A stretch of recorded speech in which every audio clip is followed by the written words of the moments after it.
Comment la Chine est en train de refaire à l'Europe ce qu'elle a fait au textile. Une domination totale qui va rayer nos champions de la carte mondiale. Alors, imaginez la scène. Vous êtes PDG de Volkswagen. Vous dirigez le plus grand constructeur automobile européen et vous découvrez qu'une marque chinoise dont vous n'aviez jamais entendu parler il y a 5 ans vient de vous exploser en termes de vente mondiale. C'est exactement ce qui est arrivé en 2024. BYD, qui signifie ironiquement Build Your Dreams, a vendu 3,02 millions de véhicules électriques et hybrides cette année. Pour vous donner une idée, c'est plus que Volkswagen, Stellantis et BMW réunis sur le segment électrique. Mais attendez, ça devient encore plus humiliant.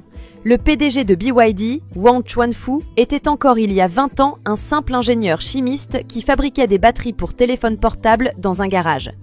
Aujourd'hui, il vaut 18 milliards de dollars et ses voitures se vendent partout dans le monde. Et devinez où elles arrivent maintenant ? En Europe.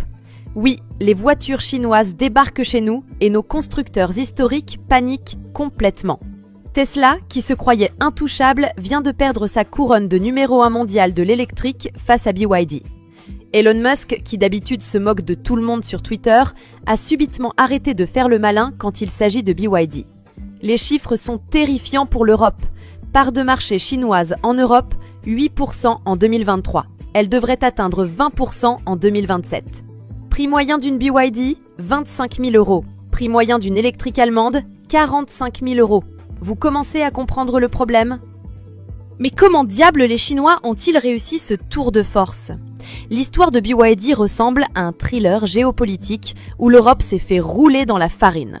Alors que nos politiciens européens débattaient encore pour savoir si l'électrique c'était bien ou pas, Pékin avait déjà tout planifié. Dès 2009, la Chine lance un plan massif, devenir le leader mondial de la voiture électrique. Et quand je dis massif, c'est massif. 60 milliards d'euros d'investissement public entre 2009 et 2022. Pour comparaison, l'Allemagne a investi 3 milliards sur la même période. BYD reçoit directement des subventions à la production, 2 milliards d'euros depuis 2018, des terrains gratuits ou quasi gratuits pour ses usines, des commandes publiques garanties, bus électriques, taxis d'État, un accès privilégié aux matières premières. Warren Buffett, qui n'est pas exactement un rigolo en matière d'investissement, a mis 230 millions de dollars dans BYD en 2008. Aujourd'hui, sa participation vaut 7 milliards. Pas mal comme retour sur investissement.